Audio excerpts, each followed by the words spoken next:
In 1984, the Brazilian government passed a ban on underwater exploration along the entirety of its 4,600-mile coastline.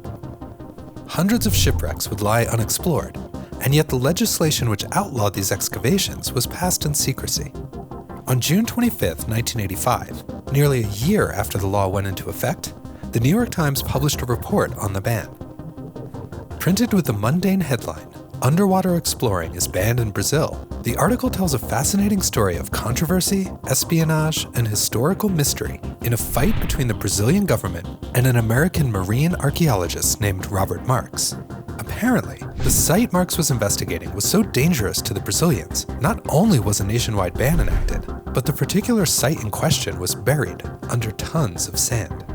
Marks's discovery, located in the Bay of Guanabara, 15 miles from Rio de Janeiro, drew the ire of the Brazilian church, politicians, economic leaders, and indeed, most Brazilians. Now most likely lost forever, the initial discovery mostly consisted of a number of jars. Diving deeper, Marks would uncover what appeared to be the front of a wrecked ship. But before he could excavate the site, it was covered up in an effort to silence the possible conclusion that could be drawn from the discovery if verified. The ancient Romans had arrived on Brazilian shores over 1,700 years ago.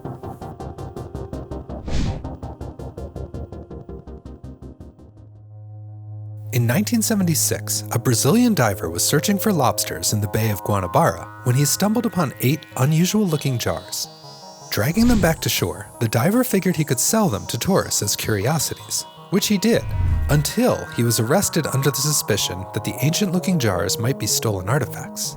2 of the jars remained in the diver's custody, and the police sent them to experts at the University of Brazil, who quickly recognized the tapered bottoms and distinctive handles typical of amphoras, vessels used for storage in ancient Roman times.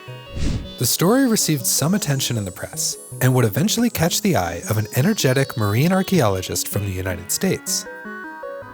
Robert Marks began investigating shipwrecks in 1951. Participating in over 5,000 dives over his career, he is widely considered one of the pioneers of underwater archaeology. Marks had a long-standing interest in finding proof of European explorers reaching the Americas before Columbus. So when he heard of the jars, he packed his bags for Brazil, arriving in late 1982 to dive the Bay of Guanabara himself. He would not be disappointed, finding roughly 200 jars in various states of disrepair, including several intact specimens. These were sent to Dr. Elizabeth Will, a classics professor and expert in Roman amphoras at the University of Massachusetts Amherst. Quoted by the New York Times in 1984, Professor Will said, "They look to be ancient, and because of the profile, the thin-walled fabric, and the shape of the rims, I suggest they belong to the 3rd century AD. Fragments of the jars later underwent thermoluminescence testing at the University of London, which determined their age could be even older, around 19 BC. Marks returned to the site with sonar equipment to further investigate, and beneath the field of shattered pottery, he identified what appeared to be the hull of a ship which had shattered, likely from an impact with a large rock. The rumored discovery of a Roman ship in Brazil became an international news story, and Marks returned home to the States to begin preparations for what would potentially be the greatest discovery of his career. Unfortunately, upon his return to Brazil, Marks found the site covered in tons of sand, in addition to a new government ban on underwater exploration. Virtually every voice of power in Brazil had rallied against Marks and his discovery, launching a media frenzy which turned public opinion fiercely against the American archaeologist. Rewriting a proud nation's history is never easy, but it was especially difficult in the case of 1980s Brazil, which was ruled by an authoritarian military dictatorship at that time. Pedro Álvares Cabral, the Portuguese explorer credited with the discovery of Brazil, was universally beloved by Brazilians, revered as a saint and a national hero. As a predominantly Catholic nation with a tradition of pious faith, the idea that the country was not in fact discovered by Cabral, a Catholic nobleman, brought harsh words from the church. Rio's bishop himself decried Marx's blasphemous assertions, declaring that the mere suggestion of the pagan pre-Christian Romans discovering Brazil was heresy. The opposition was not simply religious, and political complications from the discovery quickly came to light. Brazil had a sizable population of Italian immigrants, many of whom wished to become citizens. Rio was an especially attractive destination for expatriates from across the globe due to its natural beauty, temperate climate, and cosmopolitan nature. The Brazilian government enforced an exhausting and expensive citizenship application process, which could only be avoided by Portuguese citizens. Upon news of the Roman shipwreck, the Italian ambassador to Brazil notified officials that all Italian immigrants in the country should be given immediate citizenship, since it was in fact Italy and not Portugal who originally discovered the country. Of course, the Brazilian government had no interest in granting this request. Nonetheless, Italian immigrants staged demonstrations demanding citizenship. With controversy swirling everywhere, the Brazilian government quickly stepped into action, labeling Marx a hoaxer and enacting the underwater ban. Although they have repeatedly denied the claim, it is believed that the Brazilian Navy was responsible for burying the site. Marx had worked with members of the Navy previously. As he said, "The Navy people I worked with told me the Navy had covered up the site to keep it from being plundered. They also said this thing is causing so much controversy, it's better if you leave." Other government officials told him, Brazilians don't care about the past, and they don't want to replace Cabral as the discoverer. With virtually the entire country against him, Marx left Rio, abandoning his hope of proving ancient Roman contact with Brazil. Of course, these jars alone, even if fully verified, would not make a particularly compelling case for a Roman presence in the Americas. It is very possible that an abandoned or wrecked ship could have floated on its own to the Americas. Yet this cache of jars represents only one out of hundreds of inexplicable ancient Roman artifacts in the New World. An overwhelming consensus of historians insists the Romans did not undertake a transatlantic voyage, yet their ships were certainly sophisticated enough to withstand the journey.